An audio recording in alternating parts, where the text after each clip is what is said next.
لیکن میسکولن اور فیمنن یہ یہاں اس پیٹرن میں بہت زیادہ میٹر نہیں کرتا ہے کیونکہ جنرل یہ بات ہے. جیسے کہتے ہیں کسی بھی اسٹیٹمنٹ کو جنرلائز کر دیتے ہیں ہم.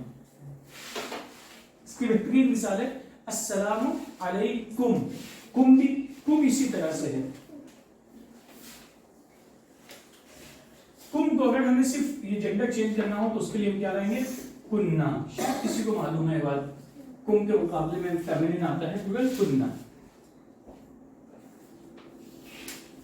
اب دیکھیے ایک اور آیت ہے آیت نمبر 154 پہلے 55 اس کو صاف کر دیں.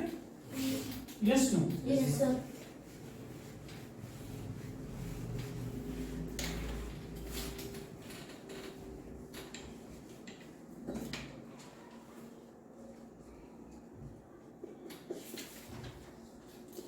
یہ کیا لفظ ہے آزمائش.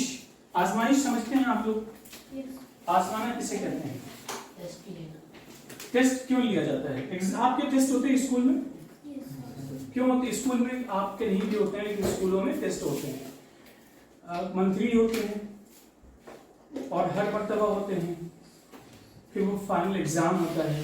منتھلی ٹیسٹ کا اپنا الگ ایک ویٹیج ہوتا ہے. یہ ٹیسٹ کیوں ہوتے ہیں؟ پریشان کرنے کی غرض سے یا صرف آپ کو آزمانے کے لیے؟ صرف یہی مقصد ہوتا ہے. آزمائش کے دو مقصد ہوتے ہیں.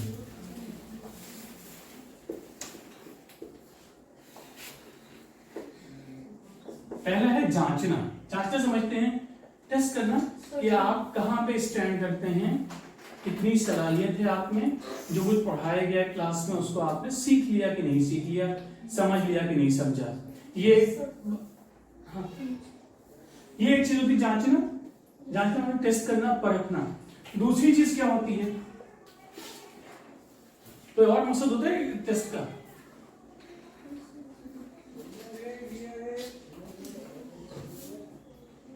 ٹیسٹ کا کوئی اور مقصد بھی ہوتا ہے؟ کوئی بھی مقصد نہیں ہوتا ہے. ایک مقصد اور ہوتا ہے. جب ہم کو ٹیسٹ معلوم ہوتا ہے تو ہم محنت کرتے ہیں, ایگزام کی تیاری کرتے ہیں.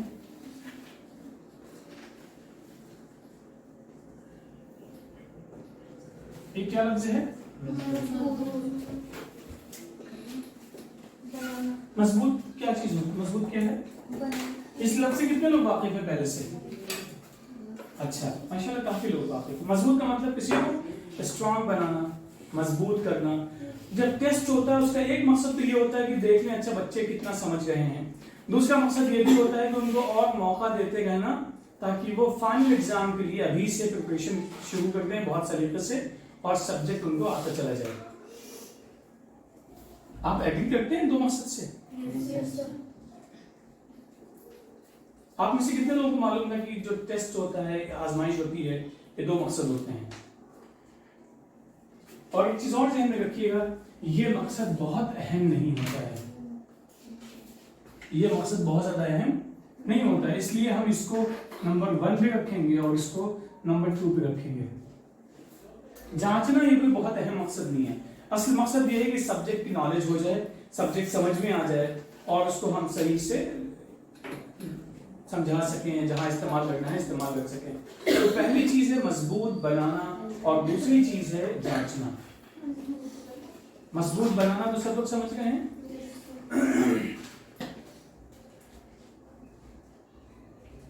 اللہ ایک آیت ہے, اسے بھی ذرا سا دیکھ لیں.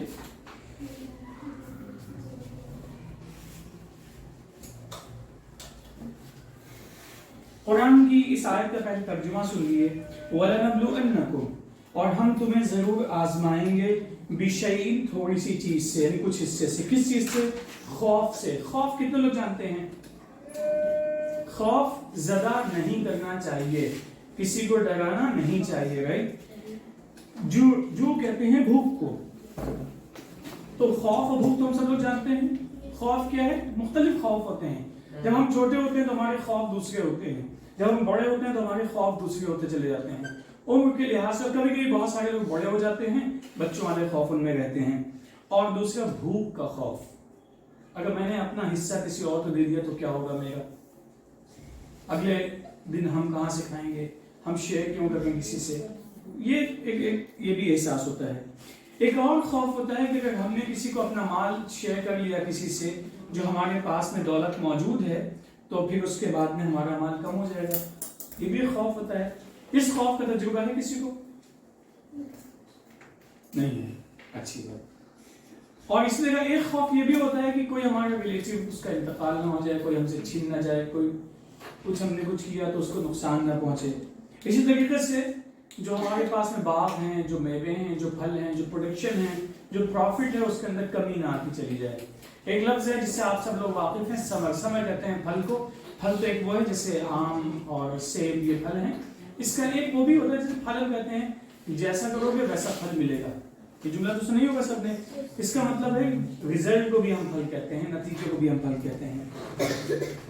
یہ چیزیں ہیں جن کے ذریعے سے اللہ تعالیٰ آزمائش میں ڈالتا ہے. آزمائش میں یعنی ہمارے پاس میں تھوڑی سی چیزیں ہیں, کوئی بہت ضرورت مند آ گیا, بہت نیڈی انسان آ گیا, اب اس وقت ہم تذبذب میں شکار ہو جاتے ہیں, کنفیوز ہوتے ہیں کہ ہمیں کرنا کیا چاہیے ایگزیکٹلی. ہم اس کو دیں, اس سے شیئر کریں, یا ہم سب اپنے پاس چھپا کے رکھ لیں.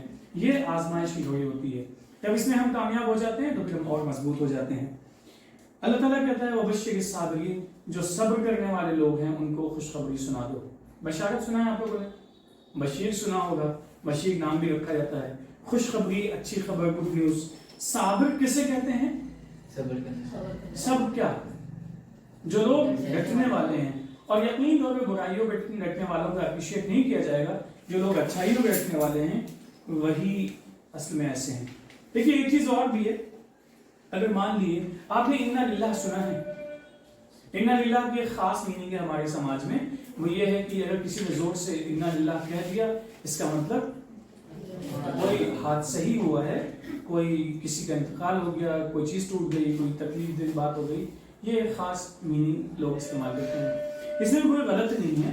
اصل میں قرآن مجید نے ہمیں یہ بتایا ہے کہ جو اللہ کے نیک بندے ہیں, جو اچھائیوں پہ ڈٹنے والے ہیں, جب ان کے پاس کوئی مصیبت آتی ہے تو کہتے ہیں کوئی بات نہیں, ہم اللہ کے لیے ہیں اور اللہ ہی کے پاس ہم لوٹ کے جائیں گے. تو یہ مصیبت بھی وقتی ہے, اور ہمارا یہ قیام جو ہے, جو حیات ہے ابھی موت سے پہلے جس حیات کو ہم جی رہے ہیں, یہ بھی بہت ہی شارٹ ڈیوریشن کے لیے ہے. اگر مصیبت آتی ہے, کچھ مال کی کمی ہو جاتی ہے, تکلیف ہوتی ہے, تو کوئی حرج نہیں ہے, سب اللہ کی طرف ہمیں لوٹ کے جانا ہے. تو اسے دوبارہ سے سمجھا دیں, آپ لوگ سمجھ چکے ہیں انا للہ و انا الیہ راجعون, سمجھ چکے ہیں. انا کا مطلب ہم سب لوگ, اور راجعون کا مطلب لوٹنے والے ہیں, ہم سب لوگ لوٹنے والے ہیں. بیچ کی چیزیں کیا ہیں؟ انا للہ, ہم اللہ ہی کے لیے ہیں, و انا, اور بے شک ہم لوگ الیہ راجعون, اللہ ہی کی طرف لوٹ کر جانے والے ہیں. اور اچھا, رحمت کسے کہتے ہیں؟ بلیسنگز, رحمت, گریس سنا ہے آپ لوگوں نے؟ کیا ہوتا ہے رحمت؟ کوئی ویزیبل چیز ہے جس کو آپ ہاتھ میں لے سکتے ہیں, یا کیا ہے؟ برکت سنا ہے آپ لوگوں نے؟ برکت کسے کہتے ہیں؟ منیمم نیڈز کے ذریعے سے ہماری نیڈز فلفل ہو جائیں, یہ برکت ہے. یعنی بہت ساری چیزیں آتی چلی جائیں لیکن ہماری نیڈز فلفل نہ ہو, ضرورتیں مکمل نہ ہو, ہم پریشان ہوں, اس کا مطلب ہے ہم بے برکتی کا شکار ہیں. یہ بھی دراصل ہمارے اپنے اعمال کا ہی نتیجہ ہوتا ہے. اولئک علیہم صلوات من ربہم ورحمۃ, یہی وہ لوگ ہیں جن کے اوپر اللہ کی طرف سے رحمتیں ہوتی ہیں اور برکتیں ہوتی ہیں. وَأُولَٰئِكَ هُمُ الْمُهْتَدُونَ, اور یہی وہ لوگ ہیں جو ہدایت پانے والے. ہدایت پانے والے مطلب صحیح راستہ جن کو مل گیا ہے. آپ میں سے حج سب لوگ جانتے ہی ہیں. حج جہاں پہ ہوتا ہے وہاں پہ ایک صفا و مروہ بھی ہے. صفا و مروہ کے بارے میں کیا معلوم ہے آپ کو؟ اگر کچھ نہیں معلوم ہے, اتنا ہمیں ضرور معلوم ہے کچھ خاص جگہیں ہیں اور ان کا خاص تعلق ہے. ایک صاحب گزرے ہیں, ان کا نام ابراہیم ہے, ان سے متعلق کچھ چیزیں ہیں. آپ لوگوں کو یہ بھی معلوم ہوگا کہ ابراہیم علیہ السلام اور ان کے بیٹے اسماعیل اور ان کی والدہ, یہ 3 لوگ تھے. ابراہیم نے اپنے بیٹے کو اور ماں اور اپنی شریک حیات کو وہاں چھوڑ دیا. ایک خاص مقصد میں اللہ نے ان کو کہا کہ تم جاؤ, لوگوں کو صحیح بات بتاؤ, ہدایت کا کام کرو, رہنمائی کا, اور وہاں پہ چھوڑ چلے گئے. پھر وہ زمزم ہے اور سب چیزیں ہیں, علامتیں ہیں. یہ سب چیزیں علامتیں ہیں. علامت کسے کہتے ہیں؟ سائن کو کہتے ہیں, رائٹ. علامت, سائن, اور ان دونوں کو اگر ہم مرج کرنا چاہیں تو کیا بن جائے گا؟ آیتن, رائٹ. آیتن سب لوگ سمجھتے ہیں, اور اسی کا پلورل ہے آیات, نشانیاں ہیں. یہ بتائیے ہم لوگوں کے پاس ابھی کوئی ایسی نشانی جس سے ہم اللہ کے وجود کو یا جو کریٹر ہے عظیم الشان ہستی ہے اس کے قوت طاقت پاور کو ہم امیجن کر سکتے ہیں؟ کچھ ہے آس پاس میں ایسی چیز ابھی؟ یہاں تو سب چیزیں بڑی چھوٹی چھوٹی سی ہیں، چھوٹی سی لائٹ چھوٹا سا ان کا ہم سب بھی جسم مختصر سا، کوئی ایسی بڑی چیز نہیں ہے یہاں پہ جس کو ہم دیکھ کے سمجھ سکیں کہ اللہ بہت بڑا کریٹر ہے. کوئی ایسی چیز ہے؟ اچھا چلیے قرآن کو چھوڑ دیں، اس کے علاوہ کچھ جو سانس لے رہے ہیں ایسے بنایا ہے. اگر ہم لائن کھینچنا چاہیں تو برابر سے نہیں بلکہ ایسے گراف بنتا چلا جاتا ہے، لیکن یہی اچھا ہے ہمارے ہاتھ میں. ورنہ بہت منیمم جو چیز ہم سمجھ سکتے ہیں وہ یہ ہے کہ ہماری بریتنگ اچھی ہوگی. ہمارے ہاتھوں میں اگر یہ نچلا حصہ تھوڑا سا گیپ نہیں ہے نیچے کی طرف تو کیا ہوگا؟ پیروں میں وہ گیپ نہیں ہے تو کیا ہوگا؟ یہ تو بہت چھوٹی سی مثال ہے، چھوٹی نہیں ہے بہت بڑی سی ہے. ہمارے جسم کا جو اسٹرکچر ہے، ہمارے آس پاس کی چیزیں ہیں، نظام اتنے. آپ کو معلوم ہے آکسیجن کا سلنڈر کتنے کا آتا ہے؟ اگر ہمیں خریدنا پڑے ویسے ہی جیسے ہم آج کل پانی خریدتے ہیں تو زندگی آسان ہوگی، اور کیسے اس کو ہم کیری کریں گے؟ کتنا مشکل مسئلہ ہو جائے گا. یہ وہ تمام چیزیں ہیں، ان کو ہم کہتے ہیں یہ سب کیا ہیں؟ آیات ہیں. ایسے ہی بیت اللہ کیا ہے؟ ایک خاص گھر ہے جس کو ہم بیت اللہ کہتے ہیں. وہ کیا ہے؟ خانہ کعبہ. اور جس کو ہم وہاں پہ پھر ابراہیم ہے اور اسماعیل، پورا خان، وہ ان کی محنتیں، ان کا کام، تمام چیزیں ہیں. یہ سب نشانیاں ہیں. عظمت نشانی سمجھ گئے آپ لوگ کہ اللہ نے اپنی نشانیاں پھیلا رکھی ہیں کہ ایک شخص جاتا ہے ایک ایسی جگہ پہ جس کو قرآن مجید میں مکے کو کہا گیا ہے کہ ایسی جگہ جہاں پہ کچھ پیدا ہی نہیں ہوتا ہے. کھجور کے باغات ادھر ملیں گے، اس کے علاوہ جو زمین ہے جہاں خاص حرمین شریف ہیں وہاں پہ خالی جیسے آپ یہاں دیکھتے ہیں جہاں آپ کچھ ڈالتے ہیں فوراً کوئی چیز نکل آتی ہے، ایسا تو نہیں ہے. اس کے باوجود اللہ نے وہاں برکت دی، ابراہیم علیہ السلام کی آمد ہوئی. اور جو خانہ کعبہ ہے اس کے بارے میں کہا جاتا ہے اول بیت، سب سے پہلا گھر ہے جو زمین میں تعمیر ہوا کہ لوگ اس کو اپنا سینٹر بنائیں اور اس میں جمع ہوں اور اس میں اکٹھا ہوں. اب اسی طریقے سے صفا اور مروہ بھی وہاں پہ دو حصے ہیں جو اصل میں ہمیں یاد دلاتے ہیں ابراہیم علیہ السلام کی اور ابراہیم اسماعیل اور ان کی والدہ کی قربانیوں کی، کہ انہوں نے صحیح چیز کی خاطر اپنے آپ کو کس طریقے سے پریشانیوں میں ڈالا اور کس طریقے سے وہاں پہ رہے. تو یہ کیا ہے؟ اس سے ہمیں شعور ملتا ہے، سمجھ ملتی ہے. یہ سب علامتیں ہیں. شاعر کا لفظ یہاں پہ ہے، شاعر. صرف ریپیٹ کر لیں اگر آپ نے یاد نہ ہو. ان الصفا والمروۃ من شعائر اللہ، یہ اللہ کی کیا ہیں؟ علامتیں ہیں. شاعر کو ابھی ہم صرف جب بھی ہم میننگ بتاتے ہیں وہ کہتے ہیں یہ دو کیا بنے ہوئے ہیں؟ بریکٹس ہیں. بریکٹ میں جب کوئی میننگ لکھی ہوتی ہے اس کا مطلب اس جگہ پہ اس کا مفہوم یہ نکل کے آ رہا ہے، اس کی میننگ یہ ہے. تو آپ چاہیں تو اس لکھ لیں شاعر، شین، عین، الف اور حمزہ اور را کے ساتھ میں علامتیں. یہ سب کیا ہیں؟ علامتیں ہیں. کس چیز کی علامتیں ہیں؟ جیسے آیات، جیسے شاعر، اللہ کے وجود کی، اللہ کی عظمت کی اور اللہ کی بڑائی کی.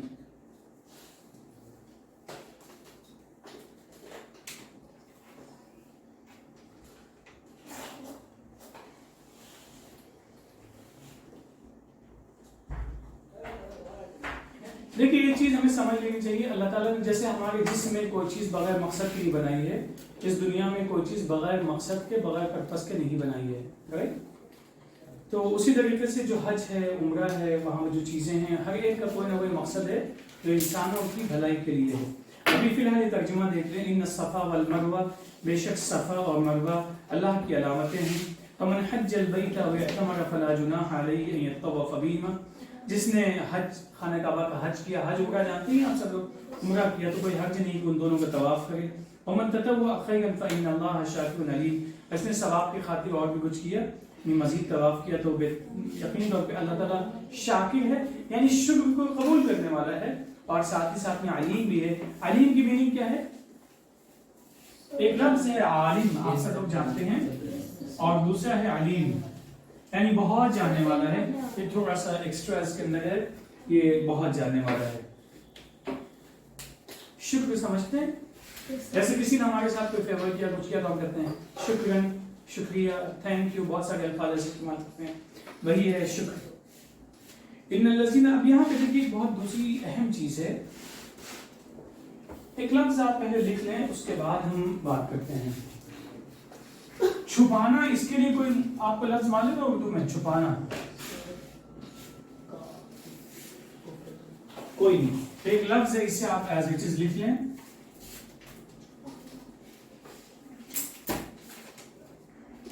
یہ ہم اردو میں، ابھی آپ اس کو اردو کا سمجھ کے لکھیے گا۔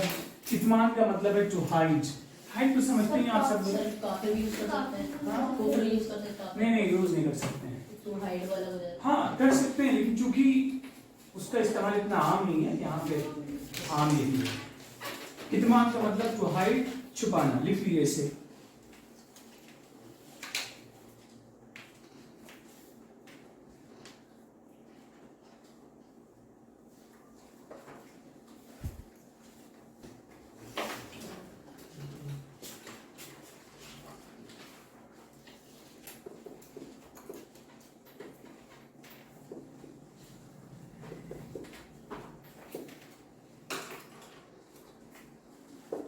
صحیح ہے یا غلط ہے اچھی باتوں کو چھپانا؟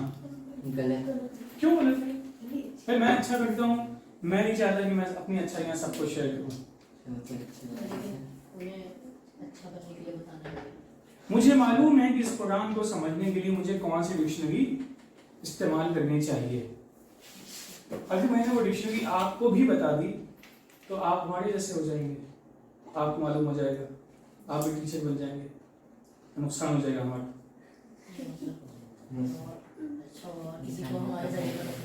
ایسا کچھ نہیں ہے، معلومات پہلے کی، اس سے فائدہ ہی ہوگا، نقصان کچھ نہیں ہے۔ اور کوئی اچھی اچھائی ہے جس کو ہم چھپا سکتے ہیں؟ سب سے بڑی اچھی بات ہمیں کیا معلوم ہے؟ سب سے بڑی اچھی بات جو ہمارے پاس میں وہ اللہ کا پیغام ہے، جس کو ہم کہتے ہیں ہدایت۔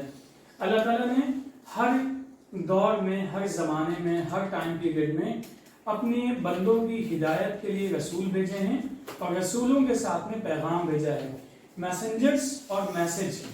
یہ بات تو سمجھتے ہیں؟ کچھ کے نام ہم کو معلوم ہیں اور کچھ کے نام ہم کو معلوم نہیں ہے۔ تو اگر ہم اچھی باتوں کو چھپاتے ہیں، جو ہمارے پاس میں علم موجود ہے اس کو ہم چھپاتے ہیں، لوگوں سے شیئر نہیں کرتے ہیں، لوگوں سے بتاتے ہیں، تو یہ اپنے آپ میں صحیح ہے یا غلط ہے؟ ہر حالت میں غلط ہے۔ اس کا ترجمہ سن لیے، ان الذین یکتمون ما انزلنا من البینات والہدی من بعد ما بیناہ للناس فی الکتاب اولئک یلعنهم اللہ ویلعنهم اللاعنون۔ جو لوگ، بے شک وہ لوگ جو کچھ بھی ہم نے بینات یعنی آیات نازل کی ہیں، جو ہدایت بھیجی ہے، اس کو جب ہم نے واضح کر دیا لوگوں کے لیے کتاب میں، پھر اسے وہ چھپاتے ہیں، تو یہ سب اللہ کی رحمتوں سے دور ہو جائیں گے۔ لعنت ہے ان کے اوپر ہر اعتبار سے۔ لعنت کا مطلب کیا؟ زبان کی لعنت کا مطلب نہیں ہے، یعنی اللہ کی جو رحمتیں ہیں، برکتیں ہیں، جو فائدے ہیں، ان سب سے وہ محروم ہو جائیں گے، ڈپرائیو ہو جائیں گے۔ اب اگر کسی بھی اچھی بات کو چھپانے کا خیال ہمارے ذہن میں آئے تو اس خیال کے بارے میں یہ سوچنا چاہیے کہ قرآن مجید نے اس بات کو بڑی وضاحت سے کہا ہے کہ ان لوگوں کے اوپر اللہ کی لعنت ہے، یعنی اللہ کی رحمتوں سے وہ لوگ دور ہو جائیں گے، رائٹ؟